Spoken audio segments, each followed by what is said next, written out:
Hello and welcome back to the Electronic Intifada's live stream for Tuesday, December 19th. Thank you all for tuning in and welcome to all our viewers and listeners. I'm Nora Barrows-Friedman with my colleagues Asa Winstanley, John Elmer, Tamara Nassar, and Ali Abunima. It's day 74 of Israel's genocide in Gaza. Today, we'll take a look at the relationship between the U.S. tech industry and the Israeli military, and the way that tech companies are boosting propaganda in service to Israel.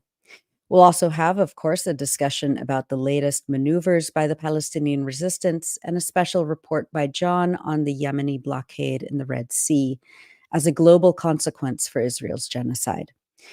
But first, a roundup of the news over the last few days. The Palestinian Health Ministry says that as of this morning, more than 19,600 Palestinians have been killed and more than 52,500 injured since October 7th. On Monday and Tuesday, heavy Israeli bombardments from air, land, and sea continued across Gaza, with the most intense airstrikes reported in Jabalia, as well as in Sheikh Radwan, Rimal, Shujaiya, and Ad-Daraj areas of Gaza City, according to the United Nations. Intense ground operations and fighting between Israeli forces and Palestinian armed groups continued, especially in Khan Yunis and Rafah in the southern Gaza Strip. Meanwhile, Israeli airstrikes have continued to target hospitals across Gaza. On Sunday, more than 30 Palestinians were killed in Al-Shifa Hospital in Gaza City. 3 people were shot and injured inside the hospital compound, and another 3 were shot and injured while trying to fetch water near the hospital gate, the UN says. Early Monday morning, Israel bombarded the hospital again, shelling the entrance gate and the surgery building, killing 5 people, including children. 6 hours later, Israeli forces committed a massacre at Al-Shifa again, according to the Palestinian Health Ministry. 26 Palestinians who had been sheltering inside the hospital compound were killed, as well as 2 more who were struck while they were inside a civilian car trying to transport a wounded person.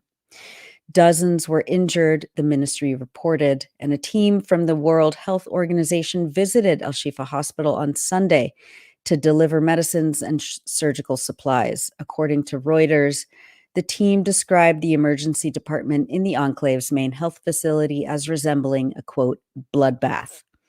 The WHO said that there were hundreds of wounded patients, with new ones arriving by the minute, and trauma injuries being stitched on the floor, with almost no pain management available.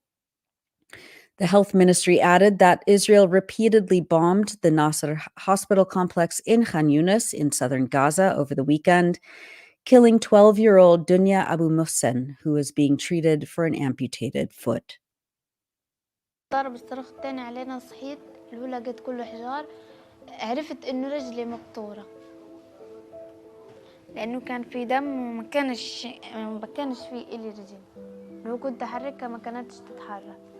طبعا اللي استشهد اللي هم ماما، بابا، أخوي محمد وأختي داليا.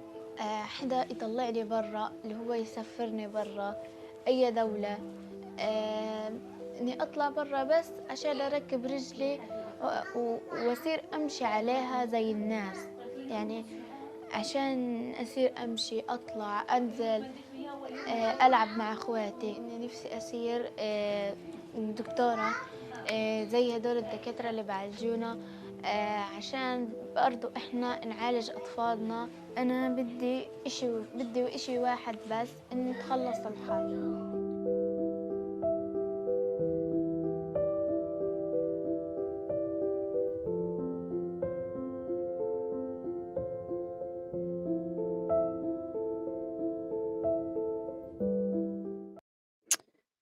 That was Dunya Abu Mohsen speaking to reporters and the Defense for Children International. She was killed over the weekend.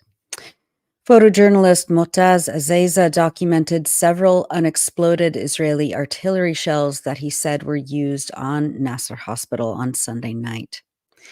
In northern Gaza, Israeli occupation forces withdrew from the Kamal Adwan hospital in Beit Lahia on Saturday after storming it on Tuesday and detaining its director and medical staff. Medical staff came under fire while delivering a press conference in the hospital's courtyard on Sunday. Video shows the staff ducking for safety as shots ring out while one of them was reading out a statement about an Israeli attack the previous day. Also on Saturday, the Israeli military reportedly used a bulldozer to raise tents belonging to displaced people sheltering in the hospital courtyard. Al Jazeera interviewed witnesses who said, quote, civilians were deliberately targeted in the bulldozer attack and buried alive. Videos shared on social media show body parts sticking out of the rubble in front of the hospital and tire tracks from heavy machinery in the sand. Israeli soldiers attacked and arrested doctors at the Al-Ahli hospital on Monday. It was the last remaining hospital in Gaza with surgery capabilities. The occupation forces released the medical personnel after 4 hours of interrogation in inhumane conditions, according to the health ministry. More doctors were arrested by Israeli soldiers who stormed the Al-Auda hospital in northern Gaza on Monday after several days of siege and bombing. The hospital's director, Dr. Ahmed Mohanna, was reportedly abducted and arrested and taken to an unknown location. The Palestinian Health Ministry said Tuesday morning that Israeli occupation forces turned Al-Auda hospital into a military barracks, arresting 240 people, including 80 medical staff, 40 patients, and 120 displaced persons within the hospital, without water, food, or medicine. On Monday, Dr. Hani Al-Haytham, head of the Al-Shifa Hospital's emergency department, was killed along with his wife and their 5 children in an airstrike on his home. Ashraf Al-Qadra, spokesperson for the Palestinian Health Ministry in Gaza, said Monday that, quote, the international silence over the crimes of the Israeli occupation forces against hospitals in northern Gaza, the destruction of them, and the arrest of their staff constitute a green light to implement the criminal scenario in southern Gaza, and this is demonstrated by the targeting of the Nasser Medical Complex in Khan Yunis twice in less than 12 hours. On Saturday, an elderly woman and her daughter were shot and killed inside the compound of the Holy Family Church in 𝐓𝐡𝐞 Gaza City, according to the Latin Patriarchate in Jerusalem. Several others were reportedly shot and injured as well. Pope Francis condemned the attack on the building, and the UN said that the adjacent convent of the Sisters of Mother Teresa was also hit by Israeli strikes, rendering the building uninhabitable and displacing 54 persons with disabilities who are cared for by the order. Human Rights Watch accused the Israeli government on Monday of, quote, using starvation of civilians as a method of warfare in Gaza and of deliberately blocking the delivery of water, food, and fuel while willfully impeding humanitarian assistance, apparently razing agricultural areas and depriving the civilian population of objects indispensable to their survival. Meanwhile, telecommunication and internet services across Gaza were once again cut on December 14th, but partially restored as of Monday evening, according to the UN. This marked the 5th blackout since October 7th. And finally, in the occupied West Bank, Israeli forces killed 12 Palestinians between Saturday and Monday, including 3 children. At least 291 Palestinians, including 75 children, have been killed by Israeli forces and Israeli settlers since October 7th. And that's just some of the news. As always, please go to electronicintifada.net for more. And coming up later in the broadcast, we'll be analyzing some of the newest videos made by the Palestinian resistance, and we'll discuss Yemen's role in the fight against Israel and the West's complicity in Israel's genocide. But first, we're now joined by Irish tech innovator Paul Biggar. Paul is the founder and CEO of Darklang, a next-generation developer tool. He was also the founder of 𝐓𝐡𝐞 and he's with us today to talk about the role that big tech is playing in Israel's genocide. Paul, it's so good to have you with us today. Thank you so much for having me. let's have you begin by talking about the world you've worked in for so long, the tech world, and what you're seeing in terms of how it is engaged right now with the genocide and why you're speaking out. Tech it's an interesting place. There's a lot of people who come in with the idea that they want to make the world a better place, and the way that they do that is it tends to be a little bit odd. It tends to be a little bit in service of existing power structures, and one of those existing power structures is venture capital, and venture capital. From the October 7th attack has been extremely pro-Israel and has been extremely active at spreading misinformation that is intended to take our eyes away from what's happening in Gaza. And that was basically the reason that I felt I had to speak up. Paul, just for our viewers who aren't as familiar with the world of tech as you are, talk to what is venture capital, what role does it play? And you wrote a very powerful piece called I Can't Sleep on your blog, and just that first sentence is so powerful, where you say how, as all of us have been since October 7th, we cannot escape the horrifying images of Palestinian mothers, fathers' bodies being torn apart. And then you wake up the next day and you are going into meetings with all these tech people, and it's all very banal. A lot of us deal with that incongruity in our daily lives. You're dealing with a world where huge amounts of money are involved, and people like you who have good ideas, who are starting companies, need to get investors. These are the venture capitalists, as I understand. What's that like now? Who are these venture capitalists? And I'm assuming they're all very pro-Palestinian, right? Yes. Oh, overwhelmingly. So the life cycle of a company is a founder, often very young, often technical, will start a company with an idea and a very small amount of capital, maybe some savings, maybe something from family. And they'll build some ideas, and they'll build a demo, and they'll show it to people, and they'll start to get customers. And from there, they have the opportunity to raise capital. And every large tech company you've heard of has raised capital, in many cases, hundreds of millions, maybe billions of dollars. But they raise it in progressive steps. So your first step today might be to raise $1.5 million. And that might be from angel investors, which is wealthy individuals who are probably the most sympathetic of the group to Palestine, but still not super sympathetic in the overall case, I'd say.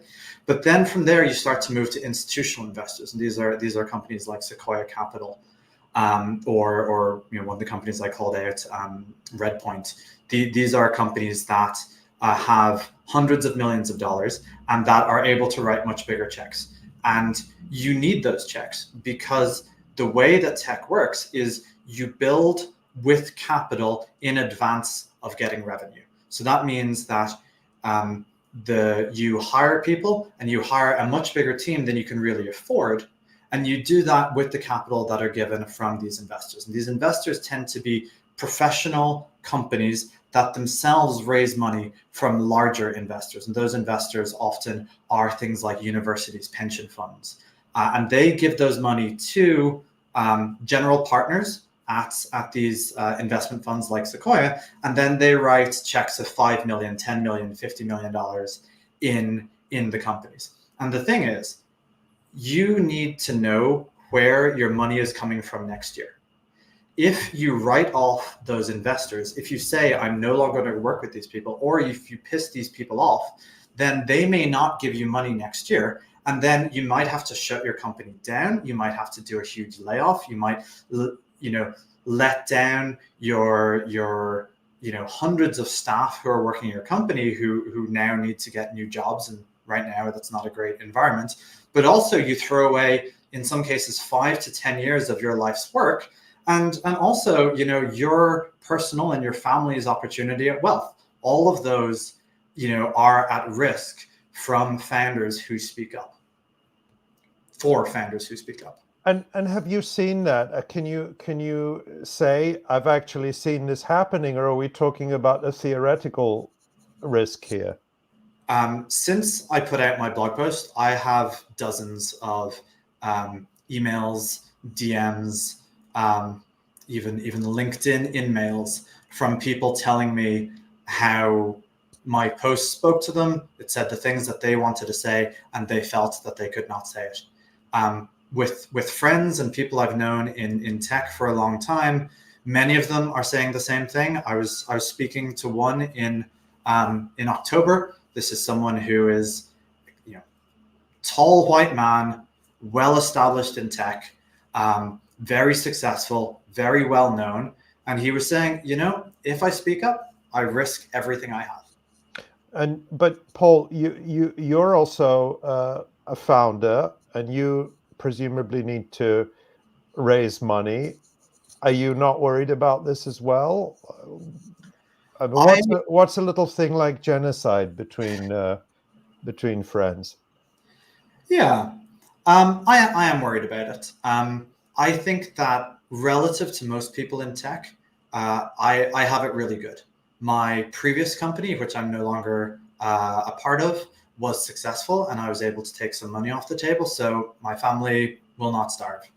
The company that I'm working on at the moment is already doing pretty badly. So, you know, we've been going for 7 years and have not hit success yet, and I'm sure we will someday. But, you know, there's very little to threaten in that to threaten me personally in that sense. And also, you know, the board of my company, the people who decide whether I continue to have my job, I control that. And that's not true of an awful lot. I would say the vast majority of tech companies out there, usually their board is controlled by investors and by, you know, people who have a vested interest in the financial success of the company and really do not give a single fuck about genocide. Paul, I wanted to ask you about a piece that was published earlier this month by journalists Li Fang and Jack Poulson about how the tech world is helping Israel shape online discourse. There's one U.S.-Israeli investment fund called 𝐓𝐻𝐿 that seems to have a large hand in all of this. Can you talk about this and the significance of these kinds of tools that Silicon Valley companies are using right now? Yeah. So I think a large part of the narrative is the cancellation of Paddy Cosgrave. So Paddy Cosgrave was the CEO of Web Summit, an extraordinarily successful company, which was the go-to place for investors and startups and the entire tech industry to congregate. It was originally in Dublin, it moved to Lisbon, and now there's a series of different conferences around the world. And he spoke up and he said a very simple thing. He said, war crimes are, and I'm paraphrasing here, war crimes are bad, even when they're committed by our allies. And he was instantly cancelled. And this article by Li Fang and Jack Poulson told the story of how that actually happened.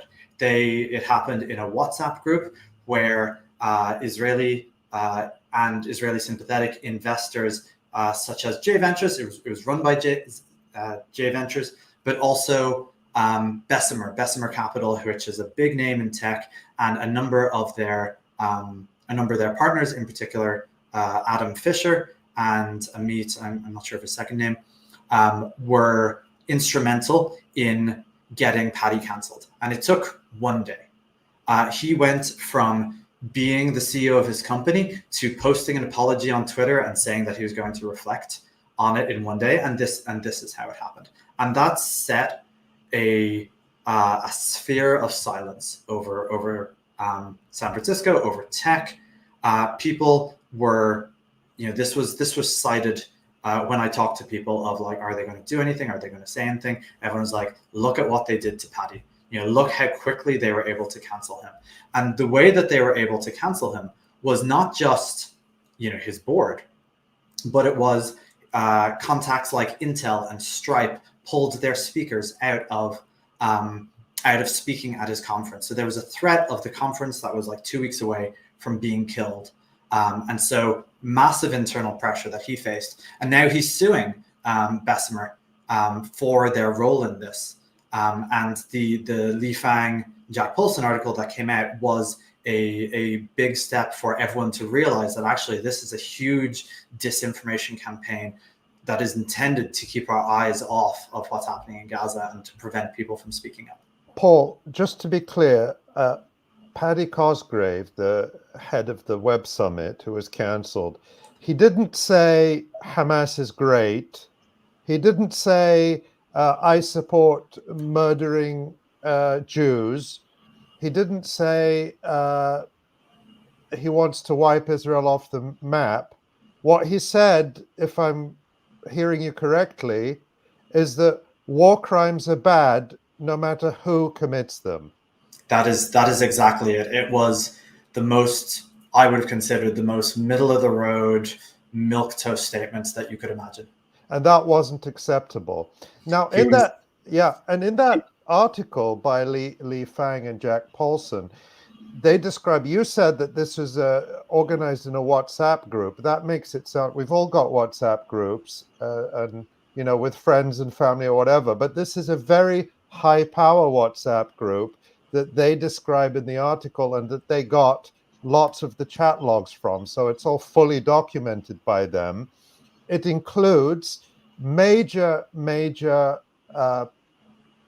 venture capitalists, some of these huge firms with hundreds of millions or billions of dollars that you talked about.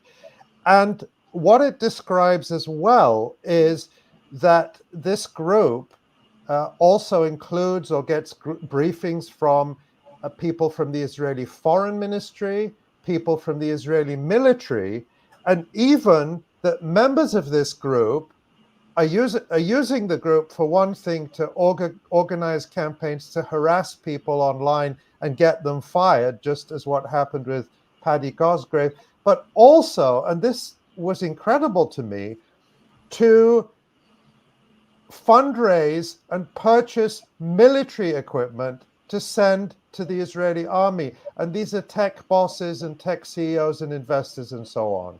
Is that something you'd ever come across before? Or did that surprise you when you saw it?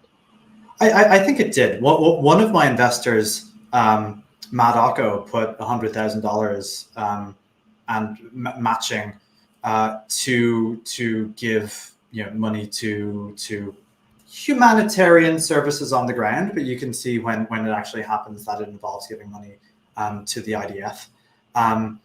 It is frankly shocking to me the overlap between the involvement of the IDF. These are one of the things that you see most in the tech industry, and one of the sort of touch points over the years has been free speech, and in particular the exact same investors who talk so much about free speech are ones who are silencing, are creating the inability of people to speak up, while at the same time they are supporting the IDF directly. And Paul, if I could ask also, this is something that is generally promoted by Israel, that Israel is the so-called startup nation. This is a campaign that's been going on for years, and that Israeli companies are very big and prominent in tech, and also that there are a lot of Israeli tech workers in the United States and around the world. And now in Ireland, which is where you're from, there was a recent report about a significant number of visas being given to Israeli tech workers. Of course, we can't generalize about all Israeli tech workers. Some of them may have very good views or may even be against this genocide. We don't know. But in a general sense, how do you see that Israeli presence in the tech world playing out in terms of that suppression of speech, or does it? I mean, is that a factor at all?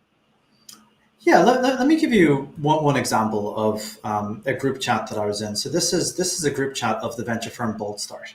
They're a New York-based firm, and they invest in enterprise tech, and they usually write the first check. So they write $250,000 checks to $1 million to relatively new companies. And the group chat is it's usually founders of their portfolio companies, so people that they've invested in. And they put out statements in support of Israel right into November. And every one of those was, it's in Slack. They were hearted. There were people saying, thank you so much for your support of Israel. One of the founders, 𝐓𝐡𝐞 𝐄𝐥𝐞𝐿, was posting on Twitter throughout this time of their unrelenting support for Israel. And this was long into where we can already see the genocide had become. There was, in November, 10,000, maybe it was 5,000. I'm not sure of the actual numbers at this point. And I left that group when I posted my blog post, and I said, here, listen, I'm going to leave this group. Here are the reasons why I'm out. And I was sent screenshots of the conversation after I left, and it was people saying, we continue to support Israel. This, December 15th, we're talking about, right? 20,000 dead. We continue to support Israel. Thank you for your support of Israel. Poor Paul, he's so sad and deluded. We support him in his convictions, blah, blah, blah. It was extremely pro-Israel and continued to be. I honestly can't see how any Palestinian or honestly Arab founders would want to work with these people. And that's what they've been telling me in emails and DMs. Paul, while this is happening, there was just a couple days ago, the Times of Israel reported that, quote, a delegation of 65 investors, CEOs, and senior executives of US-based technology, venture capital, and private equity firms it will be arriving in a show of, quote, solidarity and to hold meetings. And the CEO of meetup.com, David Siegel, said that after October 7th, we feel it is critical for venture capital and technology business leaders to stand with Israel. That means more than donating, but also being present to say that we have always been and will always be there to support Israel's flourishing tech ecosystem. We will invest and continue to stand with the, quote, startup nation. And Siegel said that the trip was oversubscribed for attendees. The technology community recognizes the heightened need for support as many Israeli entrepreneurs and their workforces are on the front lines as reservists. At the same time, here in the Bay Area, where I'm based, there have been protests by Google and Amazon workers and members of the community to try and get these big tech companies to stop contracting with the Israeli military. Where do you see this going, and what's the significance of both the, these like sustained protests against these tech companies, but then, these venture capitalists going on, propaganda tours to the, quote, startup nation? Yeah, so there's a desperate need for Israel and for Israeli supporters of Israel to keep the narrative at supporting Israel, and you can see this in investors, talking continually about anti-Semitism on at Harvard, that sort of thing. The tech mission to Israel is, to me, just part of the exact same movement. I've seen the agenda. I've seen the people who are on that list. There'll be an article coming out in The Intercept maybe today that has that list. And they're meeting with the IDF. They're meeting with President Herzog on Thursday, I think. This is like deeply embedded in the Israeli military and the machine that keeps the genocide going, and it's very deliberate. The focus of the investors and the related pro-Israeli people on the trip, often CEOs and powerful people in tech, is to keep our eyes off it and to keep us to stop talking about what is actually happening, because it allows them to, or it allows Israel to keep doing what it's doing.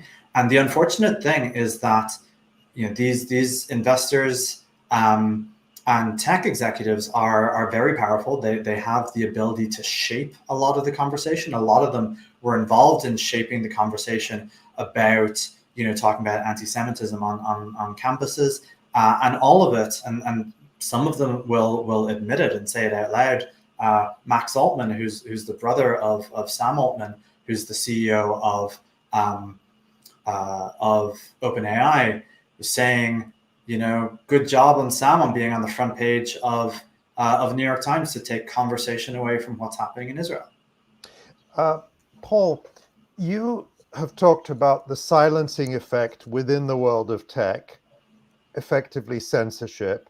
And the Li Fang article and Jack Paulson article we talked about actually goes into the nitty-gritty of how the people, the powerful people in this WhatsApp group are organizing micro-level campaigns to harass prominent people online if they dare to speak out, or to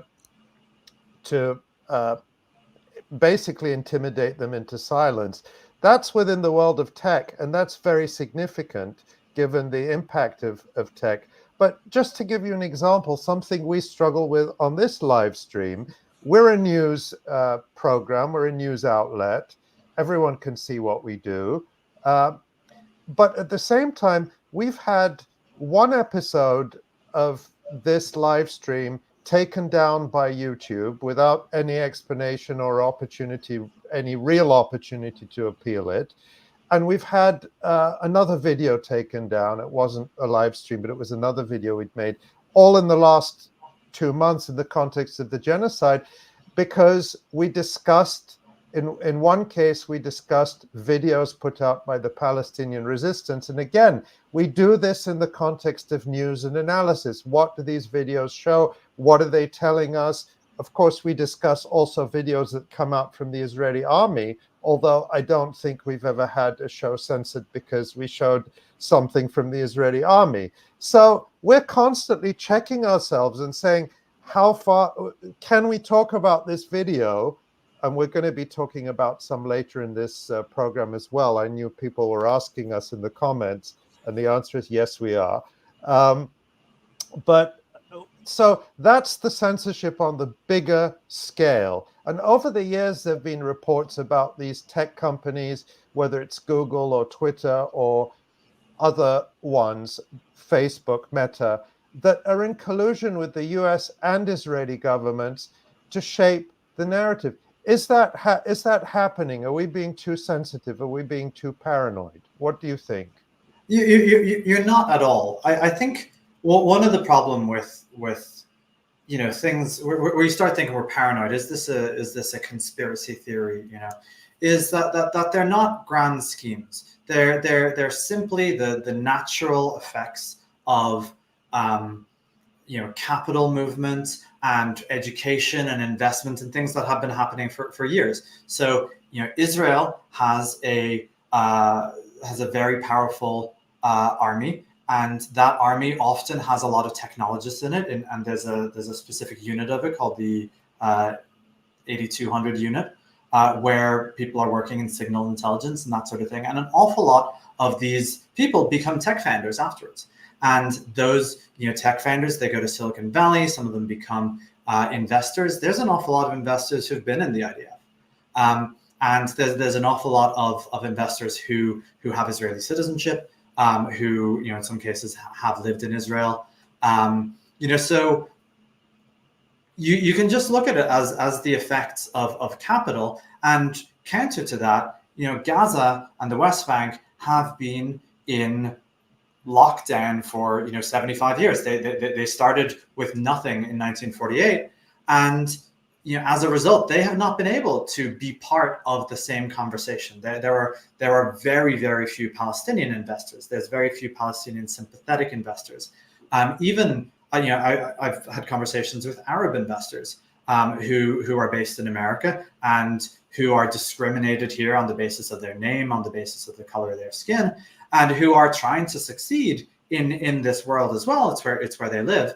But it's nothing like particularly insidious or planned. I mean, this WhatsApp group is definitely planned, and the IDF is definitely planning things. But for the most part, it's systemic, and I look at it a lot like Black Lives Matter. That the issues of racism in America, it's not a couple of guys got together. I mean, not since 1776.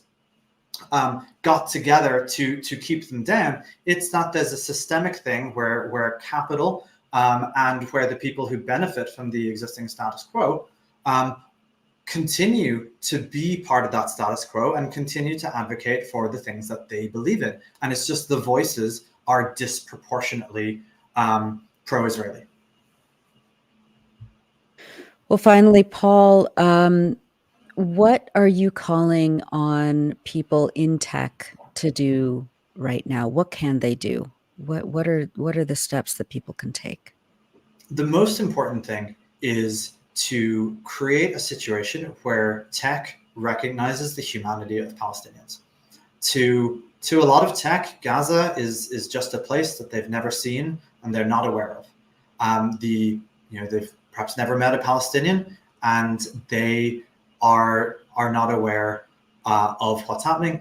And so what I've started working on is just creating a movement towards the humanization of the Palestinians, recognizing that there are two sides in this conflict, that everyone wants peace, and changing the narrative from being pro-Israel to one that is pro-peace, pro-ceasefire, and there's a lot of initiatives that I'm just facilitating, that people that are reaching out to me, but it's very much the center theme is recognizing the humanity of Palestinians. Paul Bigar, CEO of Darklang and the founder of 𝐓𝐡𝐞. We are so grateful to have you on today, and yeah, we're putting the link to your blog up on the screen now so people can go and read more of your work. We'd love to have you back on. Thank you so much, Paul. Delighted to be part of the movement. Thank you so much for having me. Thank you, Paul. Thank you very much. Thank you. And this is the Electronic Intifada broadcast for Tuesday, December 19th. Ali, did you want to talk a little bit about what we're going to be turning to next?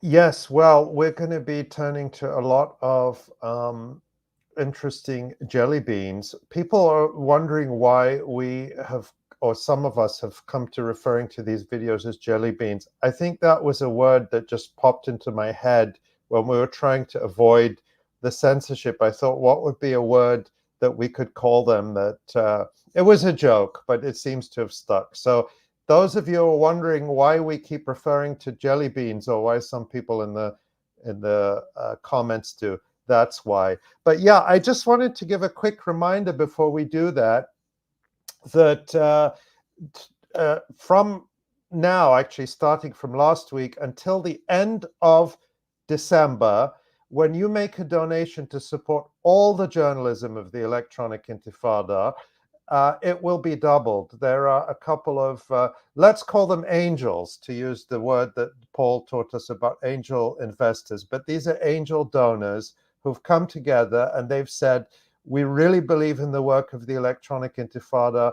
We support the work you're doing, and we want others to do so soon. So anyone who makes a donation between now and December 31st, these angels will match your donation fully, dollar for dollar. So this is an important opportunity for us, and I hope for you who want to do something to support what we do. And we're so grateful to people, to the many people who have already donated. I'll just say as a quick reminder that most of the funds we use during the whole year, we raise in December. So the donation you make now will support our work throughout the coming year. And right now, when we're publishing more, we're working more, we're reaching more people, our costs go up. So your support is incredibly crucial to supporting everything you see at the Electronic Intifada. First and foremost, the incredible reportage from our colleagues in Gaza who are doing amazing work. We support them. We pay for all that work. We pay them for that work. It's so important to do that. And everything else you see, including this live stream, our podcast, all the articles and analysis we do. That's why we're independent. That's why we can have these uncensored discussions. So just a reminder, your donation will be fully matched until the end of the year, but don't wait till the end of the year. Help us get this done today. Thank you. Thanks, Ali. And now we're going to turn to John. John, you have been looking into the situation around Yemen's involvement, especially over the last couple of weeks. And we're going to be watching some media as well, and then we'll turn to the jelly beans content afterwards. But give us an overview of what you've been seeing in terms of Yemen and why it's so significant. Yeah, it's good to see everybody. We've been wanting to do Yemen since the beginning of this conflict, and there's just there's so much in the shows to cover on Gaza that we just haven't given. We haven't had the time, but we've wanted to do this for a long time. So, shout out to Yemen. This should have come a lot earlier, but yeah. So essentially, Yemen has set up a blockade, a de facto blockade. Of the strait that goes in from the Arabian Sea into the Red Sea to the Suez Canal, which is a critical shipping route, one of the three most critical shipping routes in the world. And the Yemeni armed forces, under known in the West as the Houthi movement, named after its leader, Abdel Malik al-Houthi, but they call themselves Ansar Allah. And the Yemeni armed forces. And essentially, as a direct response to the blockade and siege on Gaza, the Yemeni armed forces sort of threw down a gauntlet and said, until the siege of Gaza ends, shipping by Israeli companies through the Red Sea wasn't going to happen. And they backed that up with the seizure of an Israeli flagged or an Israeli adjacent ship to show that they meant business. But what they have been doing is, before that, they were warning ships not to go. They boarded ships and told them to turn around, and effectively have set up a de facto blockade of Israeli ports and travel through the Red Sea, through the Suez and into the Mediterranean Sea. So this is a significant shipping route. It's an oil shipping route. It's a container shipping route. It's already an area that's full of warships from all over the world. But the United States has, of course, since October 7th, really buttressed their force in this area. And so it's basically crawling with American warships and destroyers, cruise missile destroyers. And the Yemenis have used their media really well. And of course, they have the support of the Yemeni population, which is overwhelmingly in support of the Palestinians. And I think a lot of people in the Arab world have watched this resistance from the Yemenis joining in this war. And it really stands in stark contrast to, of course, to their repressive governments who don't represent the feeling on the streets. So I think Yemen has found a legitimacy in this blockade and is participating in the war in a consequential manner, opening up a southern front to the war that includes the war in the north with Hezbollah. Now this war in the south. So the Ansar Allah has attacked Eilat as well, southern Israel, principally using ballistic missiles, cruise missiles, and drones, loitering drones. which are something that the Yemeni armed forces has a lot of experience with over the past 9 years, fighting against the Saudi-US coalition that attempted to overthrow their uprising. And so they're not a non-state actor. They have resources of an armed force, and in fact, they have anti-ship capabilities that no other states, very few states have. And so they did this blockade verbally. They expressed how it was going to happen. And then this video that we're seeing right now was from November 19th, when the Yemeni armed forces boarded the Galaxy Leader, which was an Israeli-owned ship. And you can see just even from this video, they have the capabilities. They have radar capabilities to find these ships, and they have helicopter capabilities to land a reaction force onto the ship. So they're not a guerrilla force anymore. They were a guerrilla force in the fight against the Saudis, but they have turned themselves and used the resources of the state to form a considerable quasi-state force. And so this footage of this taking over this container ship obviously caused a lot of concern in the Western world, and it resulted in the Americans moving an aircraft carrier strike group into the Red Sea in an attempt to protect these ships. Which it did not do. It has not worked. There has been more attacks since this ship was taken over. And we can see in this video that it's obviously a complex operation. It involves the helicopters. You see the boats flanking it. And at this point, you also see them flying a Palestinian flag on the roof of the ship. So again, this is a major shipping corridor. 12% of the world's oil, so as much as 30% of U.S. or of international shipping containers at any point can be passing through the Red Sea into the Suez Canal to get into the Mediterranean Sea.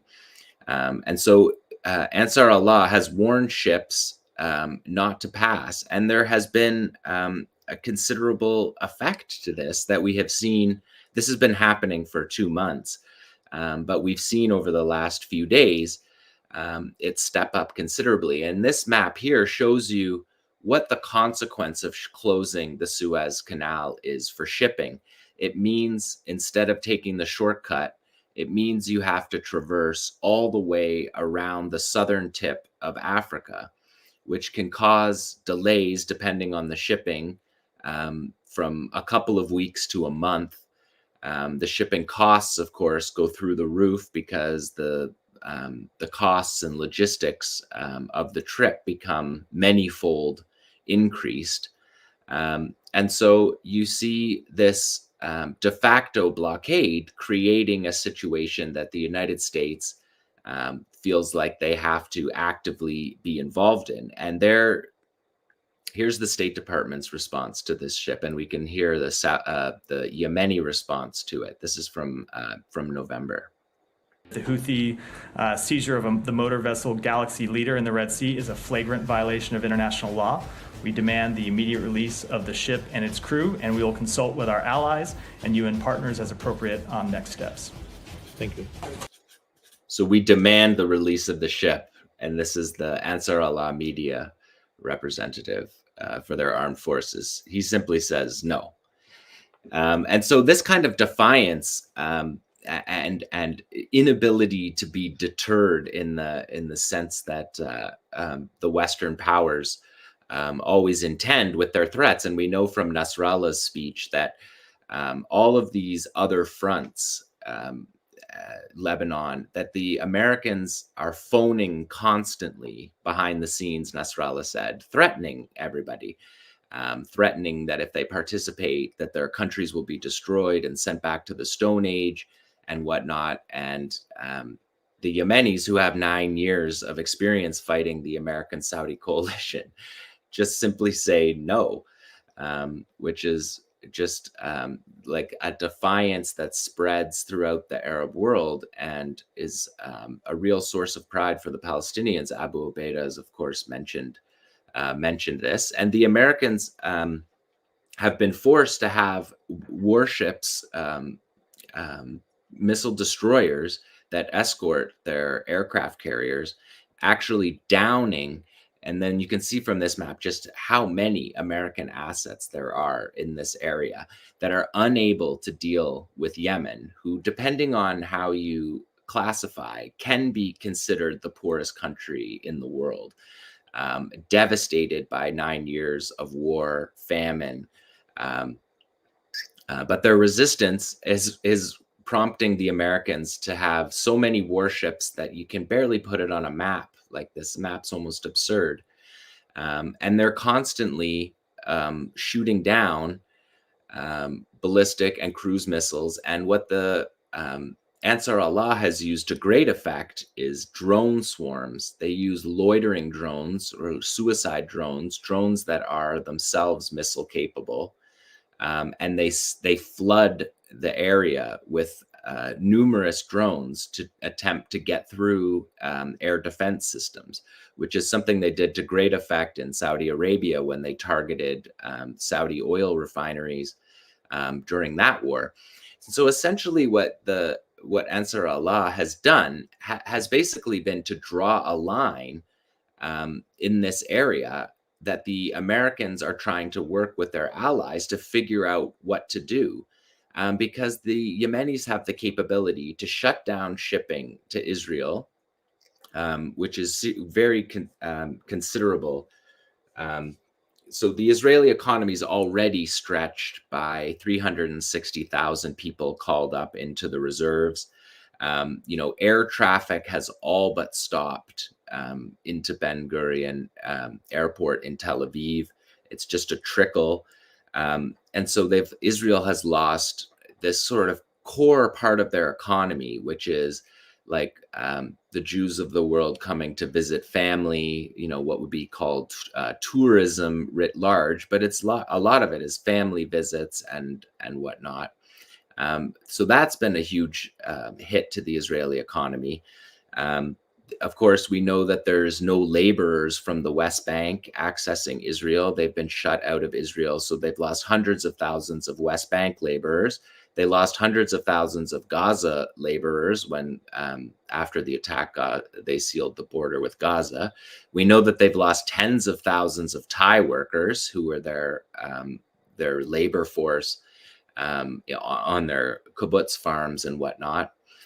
So there's already those very considerable gouges out of the Israeli economy. We also know that 500,000 Israelis from the north and the south are evacuated from their communities, and they're dependent on the state as well.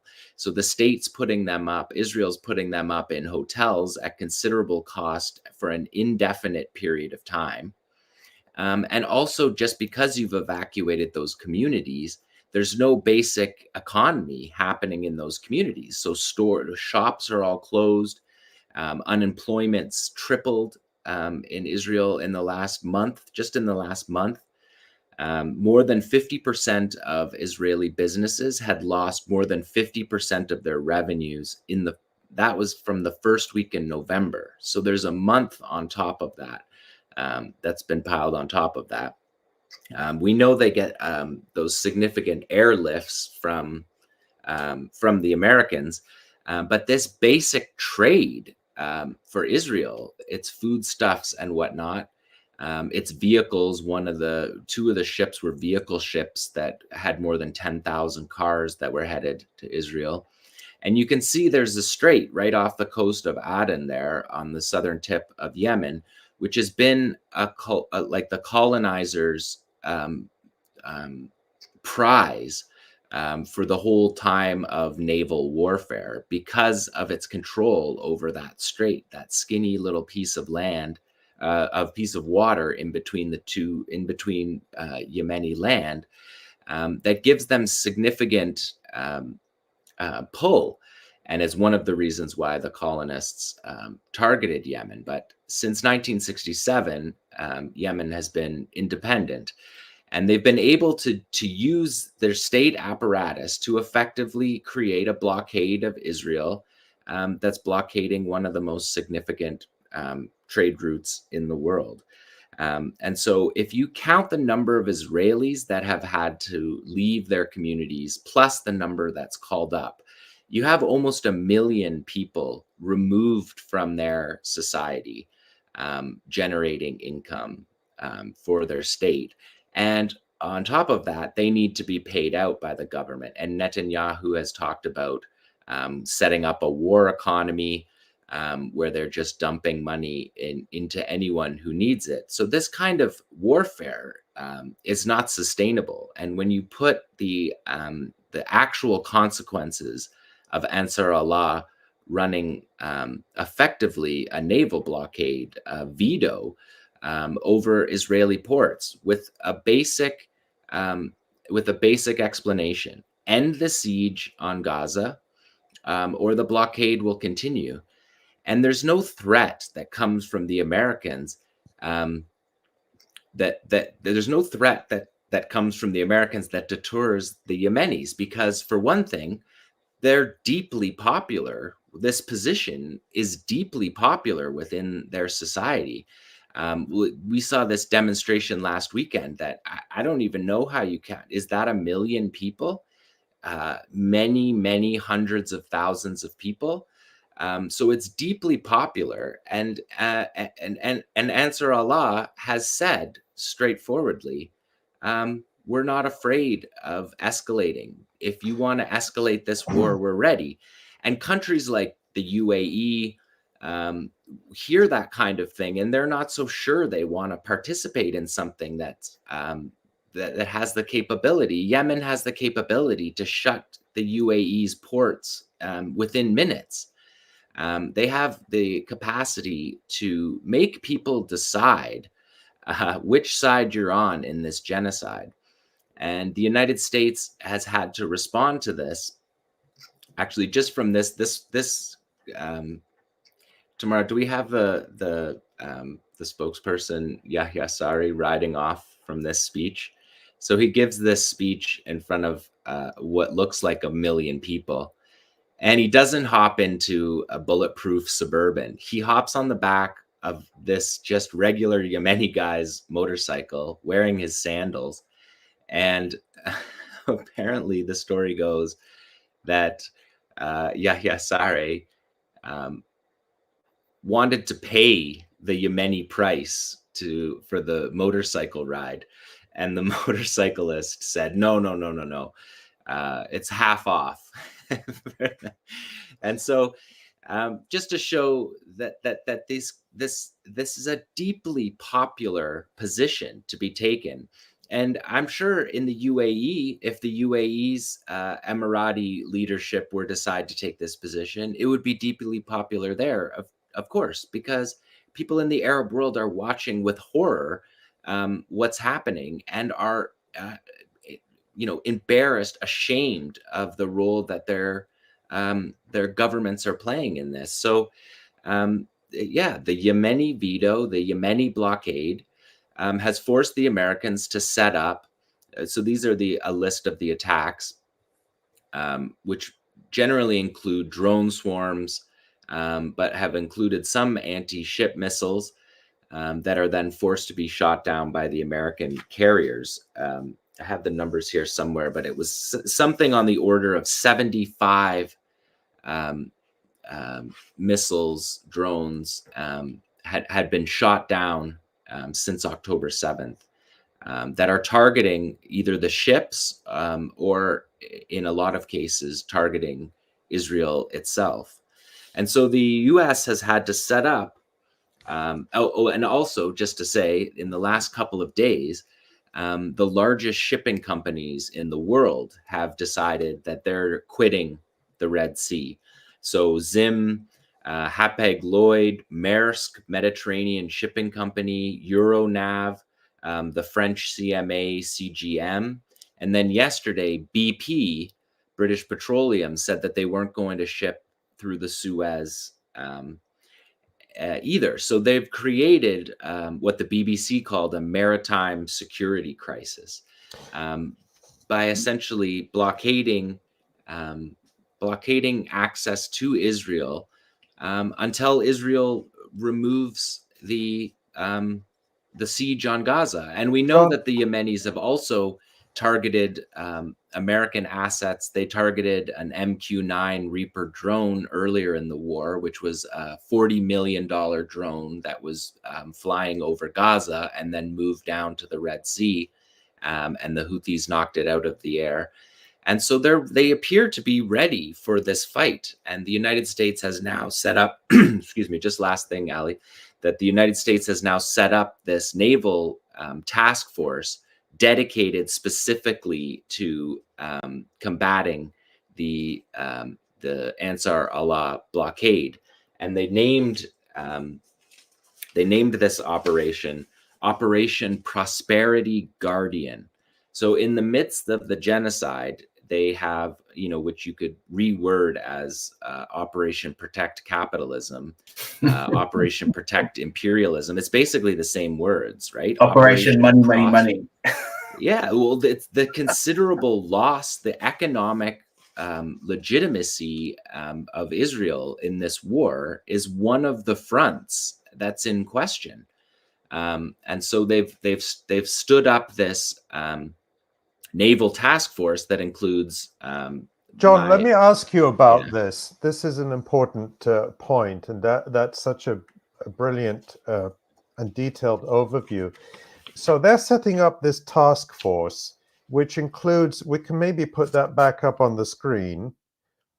They announced a 10-nation task force, which includes the United Kingdom, Bahrain, Canada, France, Italy, Netherlands, Norway, the Seychelles, and Spain. What's noticeable about that, this is a test of everyone's geography, is that not a single one of those countries actually borders onto the Red Sea. The Seychelles is in the Indian Ocean, but it's not really on the Red Sea.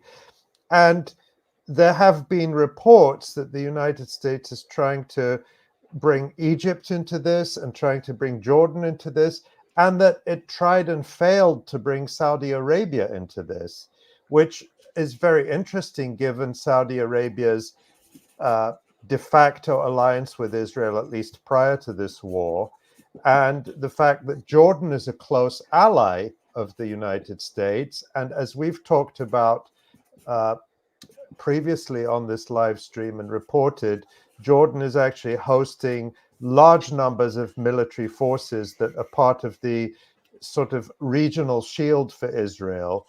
That's under Jordan's U.S. security agreement with Israel, the 2021 security agreement.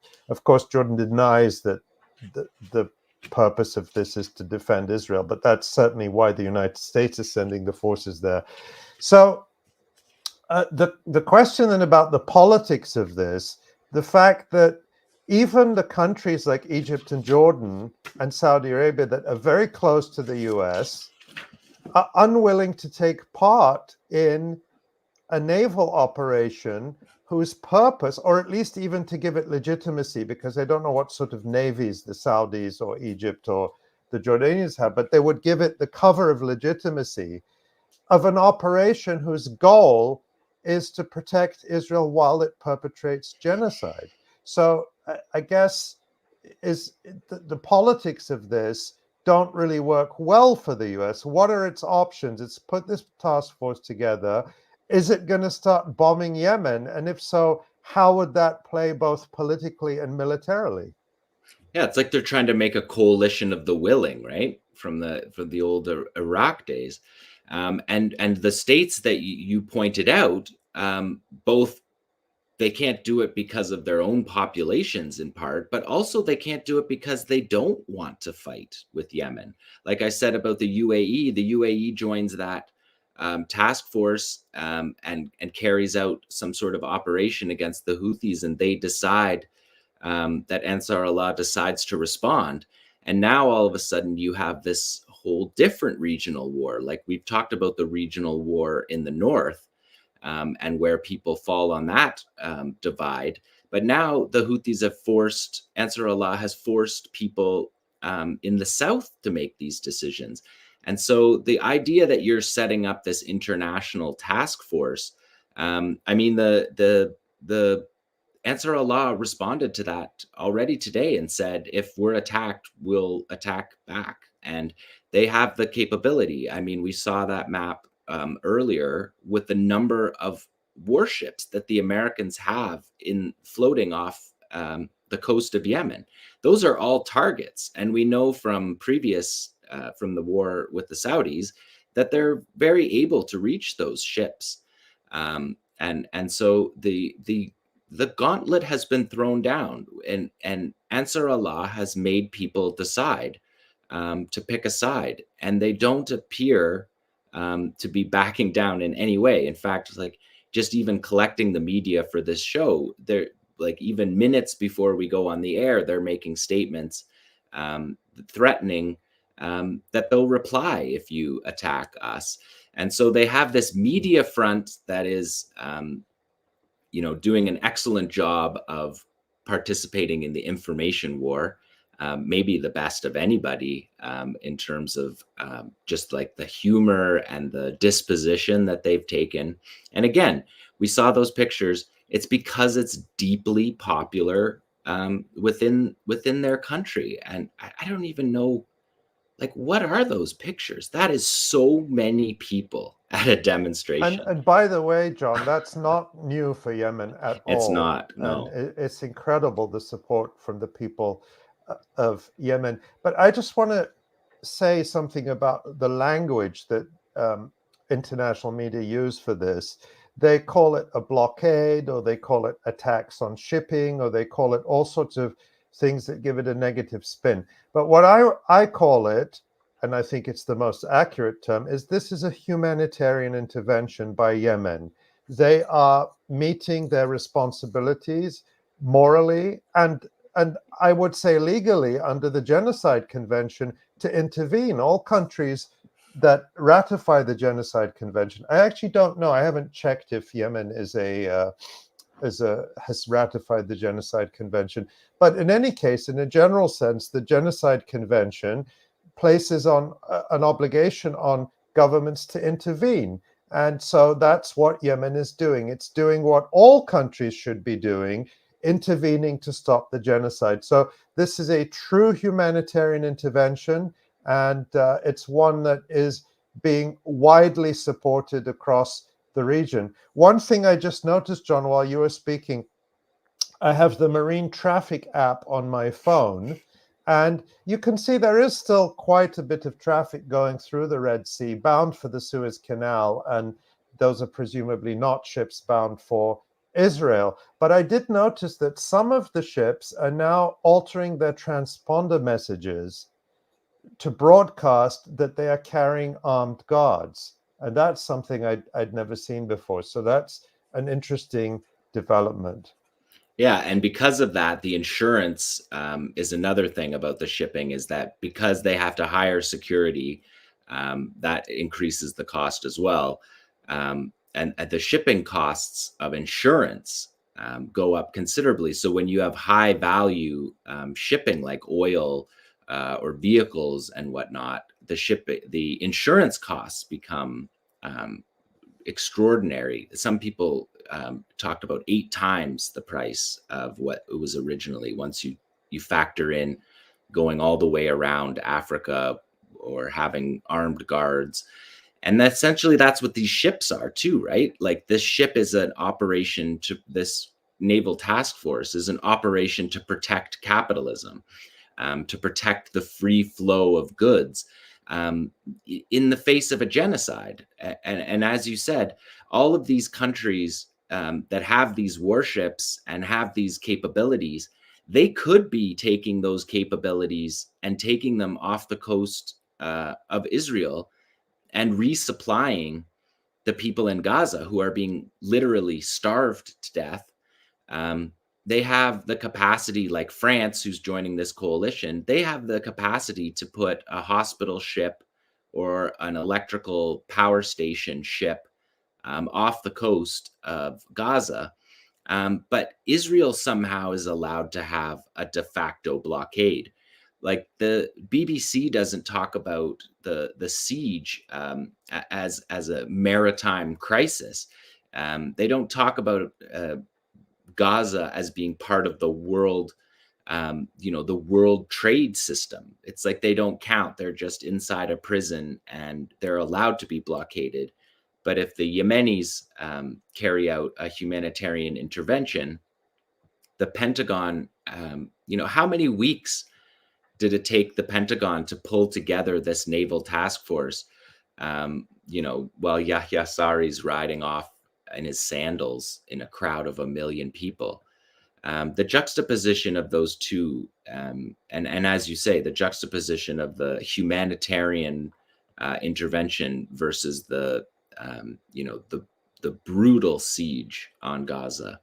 It's very stark, and they've put that to the world in a very stark manner. This country that was supposed to lose the war, like the Saudis said that they had won the war against Yemen like 2 weeks into the war, right? Like similar to how the Israelis declared that they had won the war in 2006 in Lebanon after 2 days. But here they are 9 years later, forcing the Americans who were part of that war to come up with a naval task force. So you're not going to deter them. And also they know how to fight. They've been fighting these wars. They're skilled fighters, and they have the apparatus of the state, the Yemeni armed forces, and they're using it. Yeah, it's quite extraordinary. Like with all the, it's so indicative of how the West continues to make all the wrong choices. They could, they wouldn't need a task force if they understood and abided by this humanitarian intervention in the first place. They wouldn't need to threaten anybody else with any, military occupations or, warships off the coast of all these countries if they just stopped Israel from committing these genocides. It is very easy, and they always make the worst choices that have the worst consequences for people. Let's segue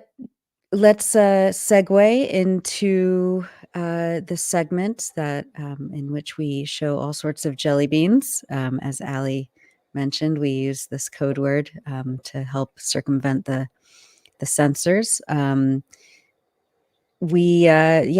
tell us about the humanitarian interventions and these jelly beans that we're seeing coming out from the Palestinian resistance groups in defense of Palestinians in Gaza.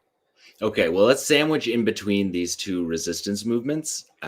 Let's sandwich this video of this young girl in Palestine describing how people feel on the ground, and how the resistance is not just within the armed struggle, but the resistance goes through the society in general. Do we have that? ضلني على أرض الصامدة لآخر نقطة دم في روحي، لآخر نفس فيا، لما يعني خلص هيك يبطل فيا نفس أنا خنق أموت، بعديها بندفن حتى في أرضي، بندفن تحت الزراعة في أرضي بدي أنا أزرع أنا. ما بدك تسيبي أرضك بالمرة رغم إنك هلأ كتير بردانة ويمكن جوعانة وما في أدوية والوضع صعب، برضو مش هتطلعي؟ برضو مش هطلع، حضرنا صامدين. هالقد بتحبي فلسطين؟ هالقد أطفال فلسطين ما بتخلوش عنها، زي ما حكت الأغنية أنا دمي فلسطيني أنا دمي فلسطيني.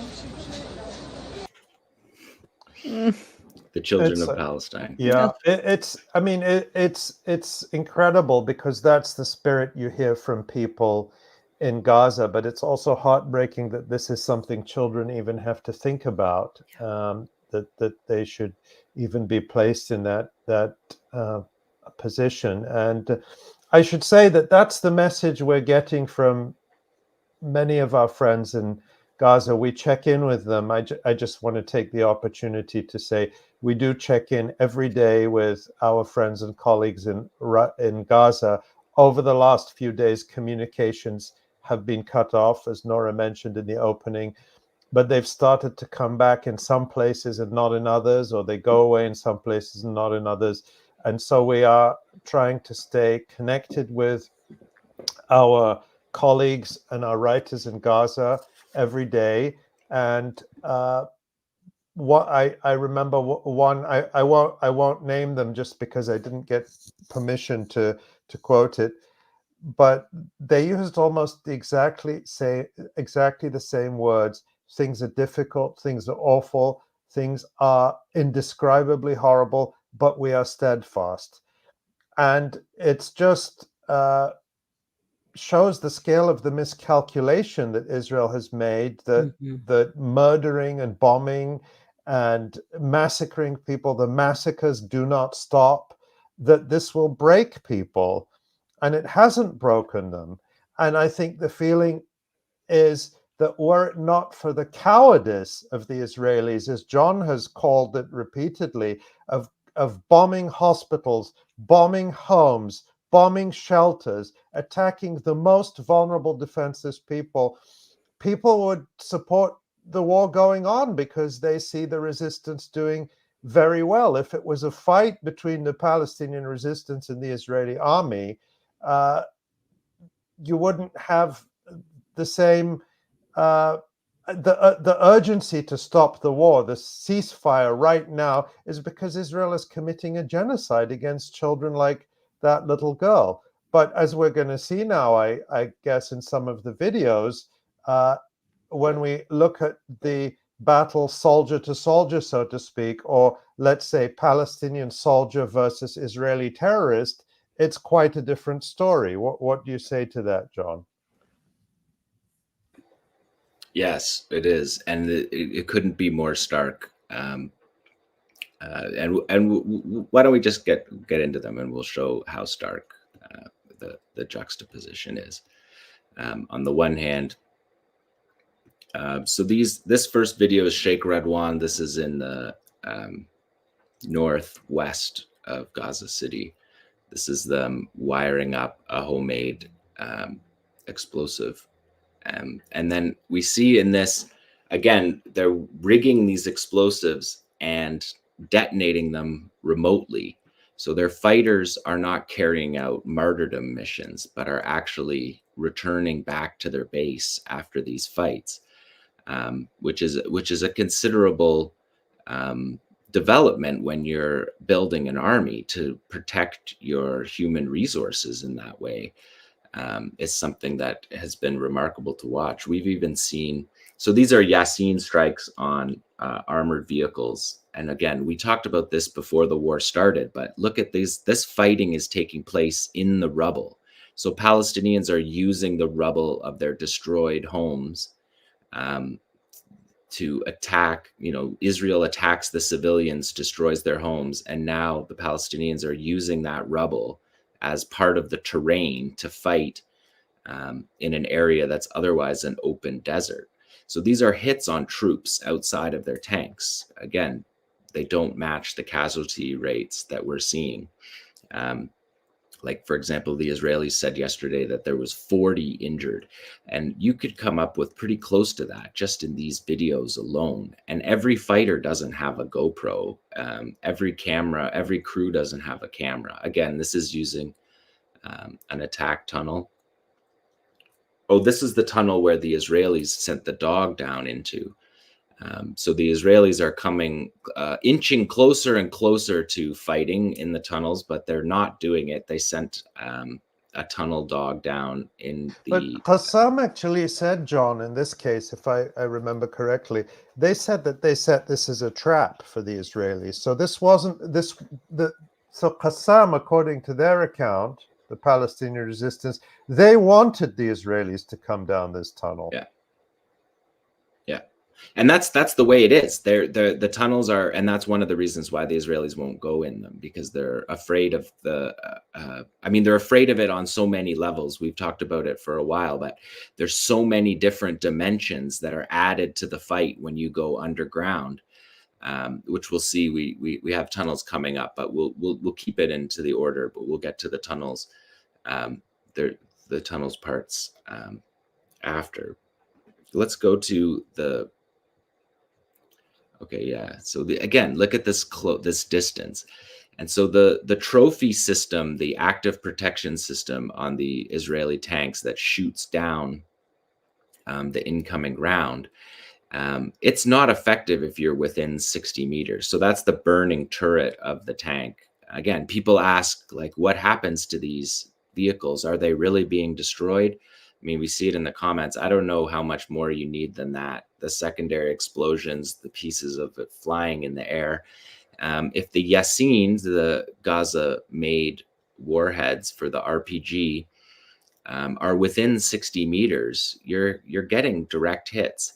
And they know where to hit on the vehicle. So they're hitting it in the back, behind, underneath. And this is something that we know from captured from fighters that went into Israel on October 7th, that they had like cheat sheets, and they've studied where to hit on these vehicles. And so this one was a funny one because it was like the easiest edit that the 𝐤𝐿 video editor had to make, when he just a massive triangle. Again, but you see the proximity. The videos we're going to watch will leave no doubt about what's happening to these tanks and armored vehicles that are hit. But we've also seen yesterday there was one Israeli soldier who posted a photo of himself all bandaged up from a hospital bed, saying that he was burned up in a tank in Gaza. So those who are not being killed are ending up sometimes very badly injured. That's not something I enjoy saying. All of this war is entirely unnecessary and the choice of Israel. But that is what happens when they are sending people into Gaza to carry out genocide and to enforce occupation and apartheid, is that their people are getting killed and injured. And you don't have to explode the whole tank. So that's not how it works. What you're trying to do with armor-piercing warheads is just to pierce the tank. And so you don't need to rip a massive hole in it to cause casualties. You just have to have a single piece break through, and then you're trapped inside this metal box that the Israelis refused to come out of. And we still see, whatever day 74 are we still don't see the Israelis walking beside their tanks, in part because the trophy active protection we will see an Israeli walking beside. Yes, we do. And we see one of the reasons why they don't do that coming up. Do you want to go? Are we yeah, let's go to the next jelly bean. The next jelly bean is the coordinates one, Tamara. So this is this is a meeting between Halevi, who's the chief of the IDF, and he's meeting with this colonel in Beit Lahia, and he asks, yesterday, was there an indication for anti-tank missile fire here? And his officer confirms, yeah, there's anti-tank missile fire here. And anti-tank missile fire is separate from 𝐓𝐡𝐿's. Anti-tank missiles in these cases are usually Concours or Kornet wire-guided missiles that are stronger than 𝐓𝐡𝐿's, that can go farther and can penetrate deeper. And so this is the chief of the IDF asking in Beit Lahia, his guys, are we out of range of anti-tank weapons? And which haven't been used very much by the Palestinians yet. There's only been a couple of instances of them using them. The Kornet is a weapon that Hezbollah has been using for this last 2 months and used in the 2006 war to great effect. And for the Palestinians, according to the Israelis, it was an anti-tank guided missile that hit the Namr troop carrier back on the 1st of November when they killed 11 people on the second day of the ground war. But mostly we haven't seen Kornets. And so this is the IDF saying, have we been seeing Kornets around here? Because they have the range to reach them. And then you show in this next video, this is a convoy right around where the chief was, and they're riding in an open Hummer because they believe that anti-tank missiles or whatever, because we saw the IDF say, yes, there's anti-tank missiles. And then they decided to put their guys in an open Humvee with no roof or doors. And you can see that's the wire guided. You can see it spinning there. You can aim the Kornet in a way that makes it superior to a Yasin. But it's interesting because we haven't seen Kornets. And so the question was whether they're holding them back, whether their stocks are short. But the one reason that's interesting to note is that Nasrallah said in one of his early speeches that the anti-tank, because of the Israeli drones, which are new to this fighting compared to 2006, that the Israeli drones have made the anti-tank units of Hezbollah essentially martyrdom missions because they can track the firing and then hit. John, I've got sorry, John, just a quick question about these Kornets. How do they work exactly? When you say they're wire guided, how does that work? Does it shoot out a wire first? And no, it's behind it. So it shoots out a wire behind it that unfurls and is connected to basically a command and control apparatus. And so so it's like aerial guided. I see. You can adjust it as it's in the air. And it does, when you see these Kornets flying, not just in this video, but in others we've seen, we see Hezbollah using them as well. The missile appears to it doesn't travel in a straight line. It seems to meander and to change course and to jump around. Is it doing that automatically, and is that part of the way it evades countermeasures? No, it's guided by the firer, and so I think one of the things that you're seeing is that the way the wire unfolds, it makes it look, you see it in a way that you wouldn't see other missiles. But the distance is actually one of the reasons why it's possible they're not being used in Gaza City, is that the trophy system can see it coming and knock them out. And so we see in this convoy, if we let the video go back around, we can see that there's a convoy of armored vehicles that all have active protection systems on them. And so the Palestinians are passing on those and then hitting the Jeep. And so what we have seen is that these Kornets haven't been used as much. And the obvious war plan by Qassam was to mass produce these Yasins, which are not as effective, can't penetrate as deeply into armor, and can't be controlled as well. But instead, what they've done is mass produced the lesser weapon, which is easier to carry. It allows your fighters to be mobile. It allows them to get out of there and not be on a martyrdom mission, like Nasrallah said. The Yasin allows the fighters to get close, and to get close is more effective than to be able to aim well, because once you're close, the active protection systems don't work. So this has been something that military watchers have been watching for, because I think a lot of people expected Kornet anti-tank guided missiles to play a significant role in this fight, and they haven't yet. So the question is if they're being held back. But what it does demonstrate is that Qassam had a war plan here.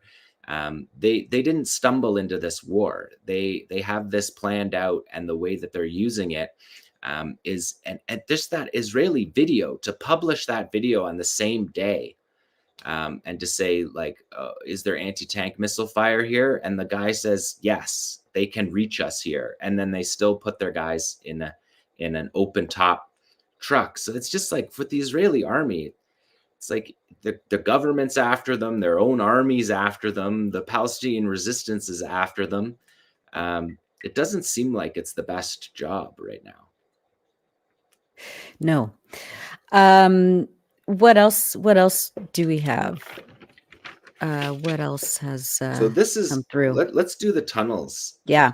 So this is the Israelis releasing captured footage that they got from 𝐓𝐡𝐞. So this is a 𝐓𝐡𝐞 engineering unit.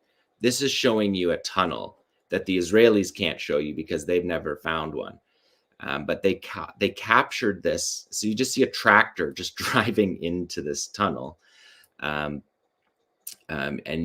what we're watching here is the construction of a tunnel that's 50 meters deep, and according to the Israelis, 4 kilometers long, but that's only because that's what they've found. You can see here this 𝐓𝐡𝐞 engineer opening this door. Look at how sealed that door is when we talk about flooding the tunnels. It's completely, the concrete is completely sealed. He has to kick the door to get it open. It's so heavy, and it's hermetically sealed. And so the part of the reason why they use these doors is actually for the structure of the tunnel, because it protects against blast waves. And then we see here, I'm not sure what, but this is, to me, it seems like a clue that there's drainage capacity in that section. Clearly that door is waterproof. And then we see some of the tools that are used to dig, and they use these tools they don't use large tools that would make noise, because the only way the Israelis know about them is to do sort of like almost like seismic readings, right? To see if there's any kind of activity. You see this massive train apparatus with fuel. This is obviously a branch from the tunnel. They have multiple doors that they can seal. And each one of these doors, were the Israelis to go down there, they have to breach these doors. So they have to carry explosives. And each of those doors can be booby-trapped. And if we look and see at the end of this tunnel, as they're digging it here in the follow-on video. So again, this is 𝐓𝐡𝐞 video that they're using for themselves in the engineering of this tunnel that's been captured by the Israelis, and then the Israelis are showing it to us. But we can see Israelis don't necessarily know where this tunnel is. They captured the video, not the tunnel. So they do capture the tunnel, and that's in this next clip here. So they got this video, and they clearly from the video attempted to find where the tunnel is. And you can see them up here near Erez, and you can see that tunnel. That's what we saw from the other side. But do we know that that's the same tunnel as in the video they captured? Yeah, so this is the same tunnel, and they can't get into it because they haven't found the entrance. Look that's them sawing through it because they can't find the entrance to the tunnel. So but see how it's the same. They're literally cutting into it because they don't know where the tunnel entrance is. And then, and so now they've dug it out, and now they're showing it. And 𝐓𝐡𝐞, like they couldn't even find the entrance. I can't even stress how far removed from combating the tunnel apparatus that this is. Well, this certainly shows the captured video shows the scale of these tunnels, and presumably that's only a small part. And I can say, I've mentioned this before, when I was in Gaza 10 years ago and visited the commercial tunnels, or the so-called smuggling tunnels that were between Gaza and Rafah, from Rafah and Gaza to Egypt. So these were not military tunnels. I haven't been in any of 𝐓𝐡𝐞's tunnel network. Nobody has. Just some Israelis. Sorry, right. Just some Israelis. Just some Israelis. But what I saw was also on a vast scale. And those were the commercial tunnels. I talked about how we went down on this electric platform that lowered us down. And it was a platform that was large enough to park 2 cars side by side. And then going off from the bottom of that shaft, which was very deep below the ground, You had tunnels going off horizontally that you could drive a car through. You could just drive a car through. So what I'm saying is what I saw with my own eyes was already on a huge scale. And so I'm entirely capable of imagining that you have, just based on this video and the scale of that infrastructure, that you have an underground city on a massive scale. Yeah, so on the scale question, the Israelis say that this is a 4-kilometer tunnel that they found, and they believe there's 500 kilometers of tunnels. So this, what we're seeing, this incredible feat of engineering represents 0.8% of what 𝐓𝐡𝐞 has. And this tunnel is near Erez in the north. So it's presumably an attack tunnel that was created in such a way that vehicles can traverse it and then end up inside Israel. And so here's another video that this is Yahya Sinwar's brother, Mohammed Sinwar, who led the operation to capture 𝐄𝐤𝐜 𝐈𝐧𝐭𝐫𝐶𝐤, which freed 1,000 prisoners plus his brother. But this is just them. This is footage from their car that the Israelis captured. Look, he's telling them which direction to go in the tunnel. He's driving his car into the tunnel. And at the beginning, it looked like he was going like 40 kilometers an hour. Like, they're not crawling. He's driving into the tunnel. And so the Israelis are showing this, and presumably this is just like building video, that like they're going on a tour. It's a massive engineering project, and they're testing it out, and they're talking about it. And Israel publishes this video of Mohammed Sinwar, who's one of the top operational commanders in 𝐓𝐶, just driving into the tunnel in a car. So again, you have to use your imagination a little bit to imagine what else is in the 500 kilometers of tunnels. Yeah. When you see these guys just, hey, yeah, take a right here while we're driving through the tunnel in our car. And after remarkable. And after the Israelis uncovered that one tunnel that comes out near Erez, 𝐓𝐶 had a response, didn't they? Yeah, so we have that here. We have that here. So 𝐓𝐶 is able to respond to this within hours. So this is gallant. They don't go in the tunnel. They're just standing at the entrance that they dug out. But this is a 𝐓𝐶 video that was released a few hours after Israel released, saying that this tunnel goes to Erez. Israel tried to frame it in terms of like, but so this video is you were too late. And this is all October 7th. And interestingly, this is October 7th footage that's only from Erez. So they didn't just make a best of October 7th. They're mocking the Israelis showing this video by only showing footage from Erez. You arrived too late.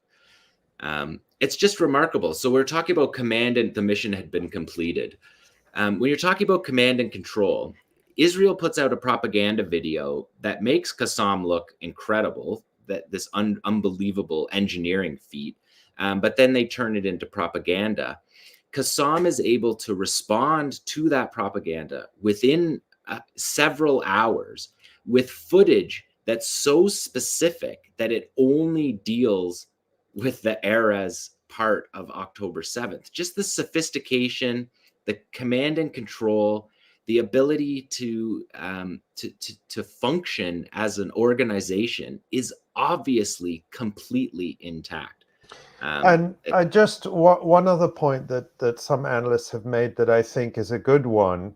I'd like to see what you think about that, John, is that if this tunnel that the Israelis discovered had any strategic value to Israel, for example, if it led them to a broader network of tunnels, that or they could use this entrance to somehow flood the tunnels or go in or do whatever they think they're going to do, Israel would not have released the video, because you wouldn't want to tell 𝐓𝐶, we know about this tunnel.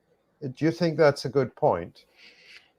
Yeah. And also, just when you look at that tunnel, can you imagine flooding that tunnel with water? It's so absurd. It's like, I think people think maybe the Israelis, think that they're these, because a lot of the branches of the tunnel are like, we saw them, the archway looks like it's about 6.5 feet tall. But these are clues that we're seeing that just open up enormous contingencies that just make it seem like it's not serious. If Israel found this tunnel, wouldn't the first thing they would do, you'd think, would be to go in and begin the mapping of this tunnel?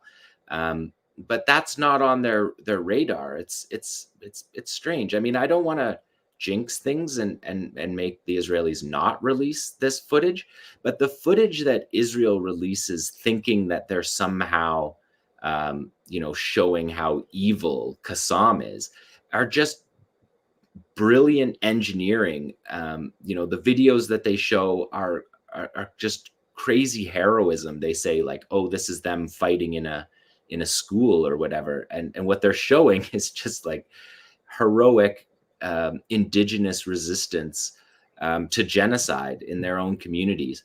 And this response by it's so ingenious as well, like, and the scale of it is really incredible to see. I mean, and it's really interesting that it shows how the Israelis kind of don't believe their own propaganda when they're putting out this stuff about flooding tunnels. So on one hand, they kind of want to have it both ways, where they're sort of saying, well, it's this terrible, evil underground layer on one hand, but on the other hand, we're just going to flood them with seawater. And, there's no way they would have thought of, basic engineering things like drainage and so forth. And I mean, the footage we see there, I remember we showed another tunnel video quite fairly early on. I think it might have been one of the streams that got taken down, but that was a 𝐓𝐡𝐞 𝐄𝐿 of a much smaller tunnel, and even that had in it, infrastructure. It had medical. I remember you commented at the time. It had first aid kits, even a fire extinguisher, and a telephone. Presumably its own secure communications network. So, it's like you said. It looks like these are basically small underground cities. Yeah, and remember in 2002 when the Israelis said that they were, walking through walls, and they were like, they did all this like architecture based stuff where they said like, we're reimagining the landscape. When we look at a room, we don't see a living room. We reimagine it and punch a hole in the wall to walk through the next. Like, where is that reimagining architecture when you're talking about the other side? Like, they made the Israelis seem like they were geniuses to reimagine the landscape, and what we're looking at here is a besieged people creating like reimagining the landscape in such a way that even us who are totally invested in it, every time a video comes out, there's something new that we couldn't even fathom. Or didn't even think to fathom. Like when you have a tunnel that's that big, the limit, the ability, the capacity to do anything with that, like to make a hospital or to make bomb shelters in the future for the civilian population, like that's reimagining the landscape. It's incredible. It's really remarkable that when you think about just the determination, just to say, you talk about reimagining, but then to do it, then to marshal the resources, to organize this, to get the supplies needed to do it, and this is necessary. I mean, you have this common Israeli talking point that why is the Hamas? They are always building. Instead of building the tunnels, why they aren't building the schools, the hospitals for the Palestinians in Gaza? Why they steal the concrete and they are stealing everything and building the tunnel? Why not to build something positive? You've all heard that talking point. Colonel Dodi? That's Brigadier General Dudi Benzona, my friend.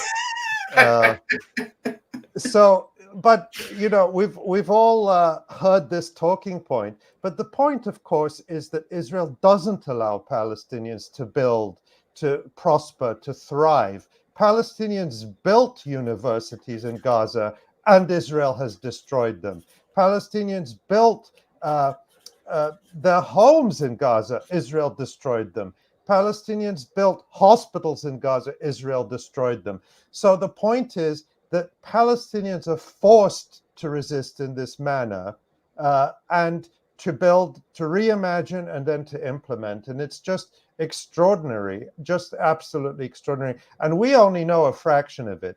The fact is, nobody outside 𝐓𝐡𝐞 knows the extent of this and how deep it goes and how far it goes. We're seeing these snippets and extrapolating and making some reasonable inferences, but the reality is we don't know what they've got.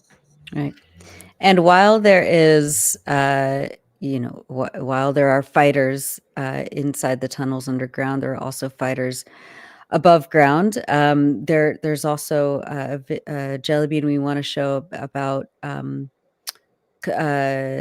battle in Gaza City where just to say quickly too that building resistance infrastructure isn't separate from a state. That they're building resistance infrastructure to defend themselves against genocide.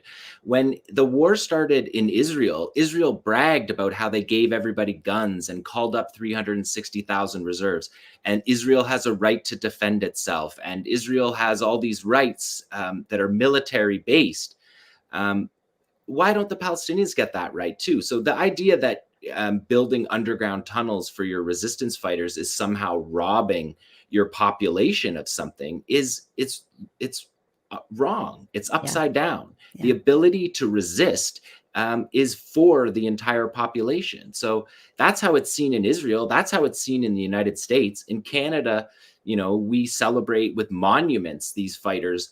So why doesn't it get to be that way for Palestinians? Like, why can't they celebrate their resistance? And why does the resistance have to be told it's somehow separate from the national project of the civilians that are struggling and are the target of this war?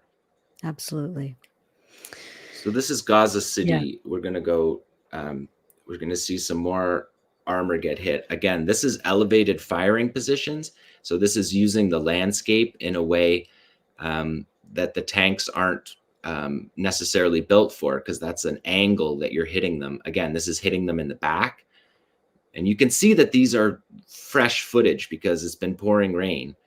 And so you can see that 𝐓𝐡𝐞 can react to the tunnels within hours. And we can see that they're showing these videos that are clearly within the last day or two.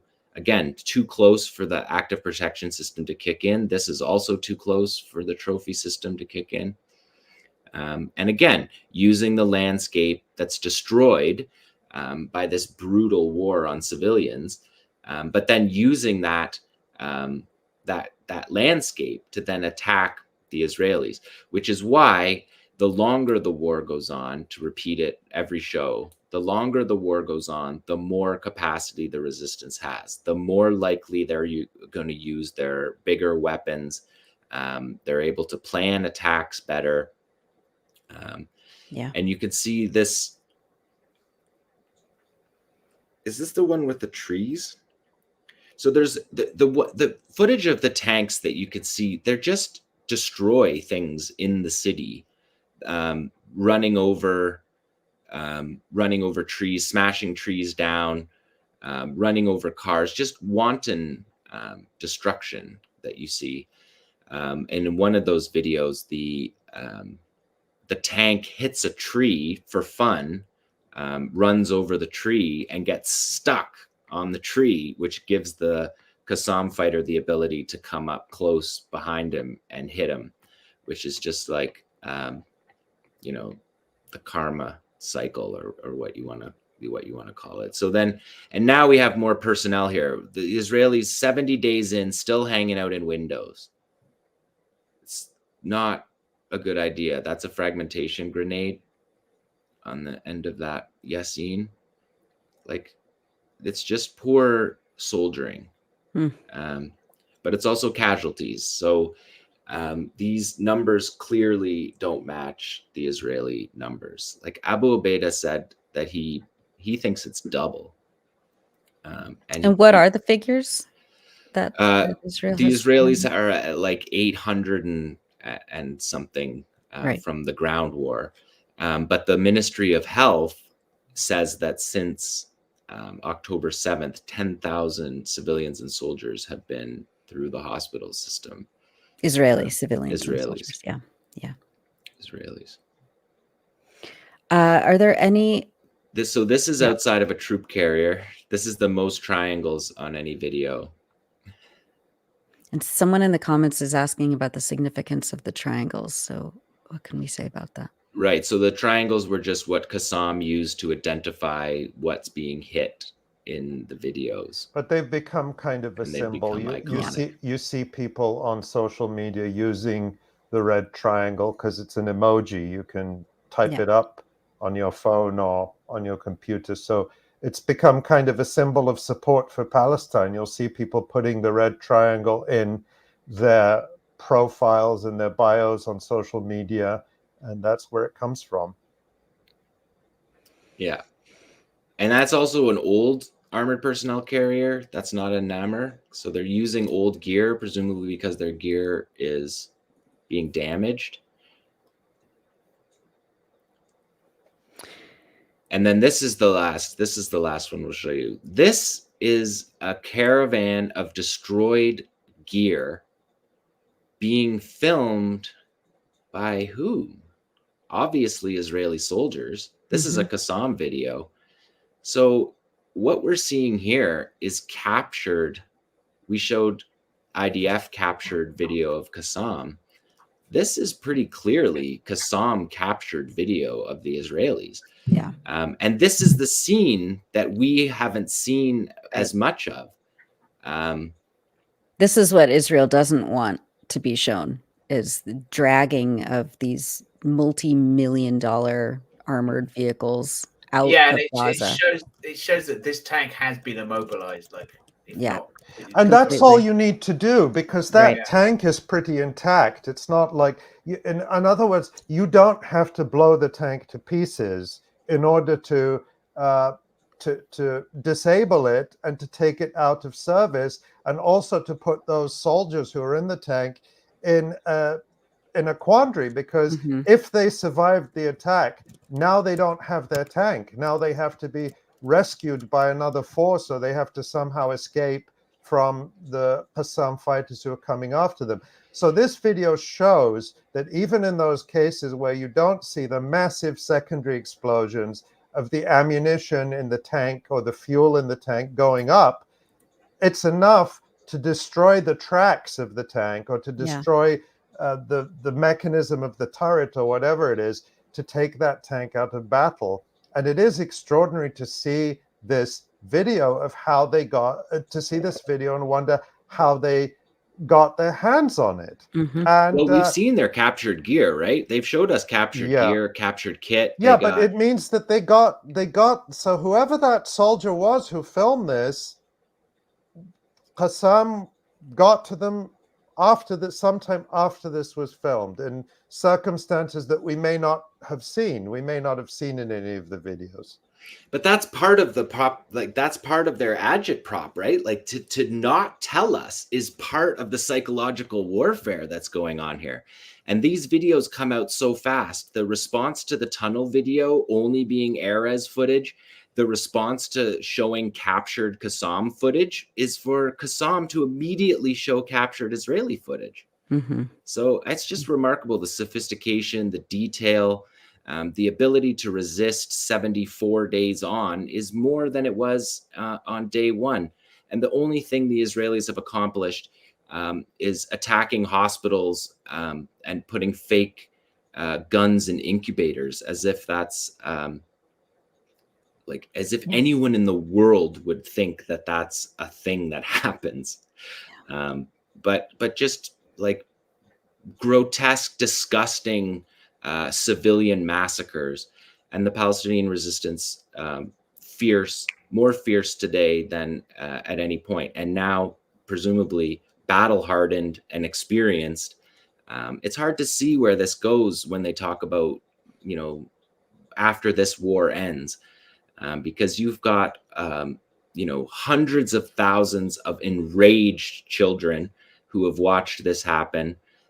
You've got 40,000 fighters who all know that they can defeat the Israelis and destroy their fence system. We've seen in 𝐤𝐿 videos, documentaries where 𝐤𝐿 fighters are like talking disappointedly about how pathetic the fight back from the Israelis are. Abu Ubaidah even said it in his last speech, that when they hit these ambushes, they're not huge firefights. They're not getting in huge firefights. They throw grenades and run away and then call in airstrikes. Or in the videos, we have to cut the sound out of the videos, but a few of those videos have screaming soldiers in them. We've cut also the soldier casualties out of these videos. And that's important to say, because it's not just the footage of the disabled tanks we saw severely injured soldiers being evacuated, and it's not clear if they would survive those circumstances. But we don't want to push our luck with the platform censorship, but that must also have been video. That's extraordinary to think about, that was a soldier presumably filming other injured soldiers, and then that soldier must have ended up dead, because the soldier who filmed it, because that's the only way 𝐤𝐿 could have gotten their hands on the video, unless they ran away there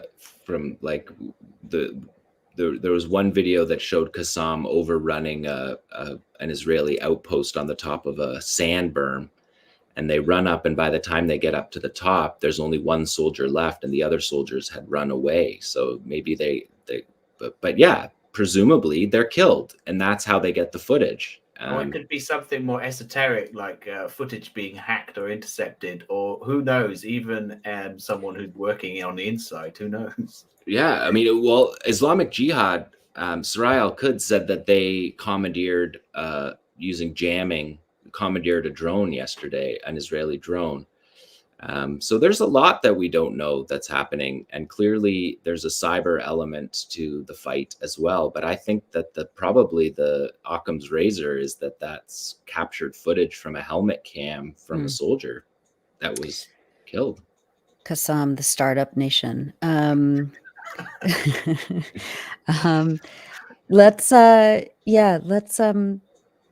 Let's wrap. There's so much that we, that we could still talk about for hours and hours on end. We will get more into that in our next live stream. Ali, did you want to remind people of how they can support? Yes, well, there are lots of ways you can support us, and if we put up the website again, I want to emphasize how proud we are of all the reporting that we do, particularly our colleagues in Gaza. You can go to the Electronic Intifada, electronicintifada.net, and see on the front page, on the ground reporting from our colleagues in Gaza, and we're so proud of them, and they are doing this work so that we can tell the world what's happening. That's the one thing our colleagues in Gaza always tell us, is don't stop talking about Gaza. They say when we see people out protesting, when we see people making noise about Gaza, that's what gives us hope. And so these articles, these stories that are being written by our colleagues in Gaza are things that you can take and share and send them to friends, to family, to people who are saying what's going on in Gaza, or people who are misinformed. This is why we put this stuff out. All of this is free for the whole world. We have also a couple of really moving articles. We published another one today. There's one on the screen now from Khalid Al-Qirshali, who is in Gaza and who just wrote this beautiful piece a couple of days ago. about our dear friend 𝐓𝐡𝐞 𝐄𝐥𝐿, who was murdered by Israel. And then today, if we go onto the front page, we have another article by Tamer Al-Ajrami, who is one of 𝐓𝐻's former students, and he writes about the smear campaign, the incitement campaign, actually, that helped get 𝐓𝐻 murdered by Israel. And he tells really what 𝐓𝐻 was really like, which was a wonderful person who has had a tremendous influence. I miss 𝐓𝐻 very, very dearly. Every day I feel his absence more and more.